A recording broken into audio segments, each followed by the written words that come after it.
Prosecution ഭാഗം അംഗീകരിച്ചിട്ടാണ് ഇപ്പോൾ പ്രതി കുറ്റക്കാരിയാണെന്ന് വന്നിട്ടുള്ളത്. അപ്പോൾ ഇപ്പം പറയുന്ന ആരോപണങ്ങൾക്കൊന്നും യാതൊരുവിധ അടിസ്ഥാനപരമായ കാരണങ്ങളുമില്ല, അതിനുള്ള തെളിവും അവരുടെ കയ്യിലില്ല.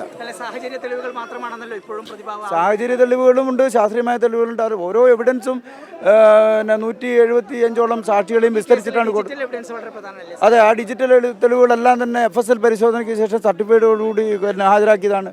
അതെല്ലാം കൃത്യമായിട്ട് കോടതി പരിശോധിച്ചതിന് ശേഷമാണ് വിധി വന്നിരിക്കുന്നത്. അപ്പോൾ ഈ പ്രതിഭാഗത്തിൻ്റെ ഇപ്പോഴത്തുള്ള ഈ വാദത്തിന് ഒന്നും യാതൊരുവിധമായിട്ടുള്ള പ്രസക്തിയില്ല. പരമാവധി ശിക്ഷ തന്നെ കിട്ടണം. തിങ്കളാഴ്ച വരെ കാത്തിരിക്കണം. ക്രിമിനൽ പശ്ചാത്തലം തന്നെ ഗ്രീഷ്മയ്ക്കില്ല എന്നാണ് പ്രതിഭാഗം വാദിച്ചത്. അപ്പോൾ അതുകൊണ്ട് പരമാവധി ഇളവ് നൽകണം. പിന്നെ ബിരുദാനന്തര സർട്ടിഫിക്കറ്റ് അടക്കം ജഡ്ജി കൈമാറിയിട്ടും ഉണ്ടായിരുന്നു. അപ്പോൾ അതിലൊരു ഇളവ് പ്രതീക്ഷിക്കുന്നുണ്ടോ? അങ്ങനെ ക്രിമിനൽ പശ്ചാത്തലം ഇല്ല എന്നുള്ളതൊന്നും ഒരു പ്രസക്തമായിട്ടുള്ള കാര്യമല്ല. ക്രിമിനൽ പശ്ചാത്തലം ഇല്ലാത്ത ഒരാൾ വളരെ ആസൂത്രിതമായിട്ട് ഈ കുറ്റകൃത്യം നടത്തി എന്നുള്ളതാണ് പ്രസക്തമായിട്ടുള്ള കാര്യം. പ്ലാനിങ്ങോടുകൂടി, കരുതലോടുകൂടി എല്ലാ വശങ്ങളും പരിശോധിച്ച് തെളിവ് നശിപ്പിക്കുന്നതിന് വേണ്ടിയിട്ടും അതുപോലെ തന്നെ മറച്ചു വയ്ക്കുന്നതിന് വേണ്ടിയിട്ടും അന്വേഷണം തെറ്റിദ്ധരിപ്പിക്കുന്നതിന് വേണ്ടിയിട്ടുള്ള എല്ലാ വിധത്തിലുള്ള ബുദ്ധിയും പ്രതി ഉപയോഗിച്ചിട്ടുണ്ട്. അപ്പോൾ ഇതിൽ ശിക്ഷ ഇളവ് ചെയ്ത് കൊടുത്താൽ ഭാവിയിൽ മറ്റ് കുറ്റകൃത്യത്തിലേക്ക് കടക്കുന്നതിന് വേണ്ടിയിട്ടുള്ളൊരു പ്രിപ്പറേഷനും അതിനുള്ള അവസരമാണ് ഒരുക്കി കൊടുക്കുക. മറ്റു മാർഗമൊന്നും ഇല്ലാതെയാണ് പ്രതിക്ക് ഇത്തരത്തിലൊരു കൃത്യം ചെയ്യേണ്ടി വന്നതെന്ന് കൂടി പ്രതിഭാഗം വാദിച്ചിട്ടുണ്ട്. അതായത് പലതവണ ഈ ബന്ധത്തിൽ നിന്ന് ഒഴിഞ്ഞു പോകണമെന്നൊക്കെ ആവശ്യപ്പെട്ടായിരുന്നു. പക്ഷെ അതൊന്നും നടക്കാതെ വന്നപ്പോഴാണ് ഇങ്ങനെ ചെയ്തത്. അതും പെട്ടെന്ന് ചെയ്തതാണ്, ആസൂത്രണമൊന്നും തന്നെ ഉണ്ടായിരുന്നില്ല എന്നാണ് പറയുന്നത്.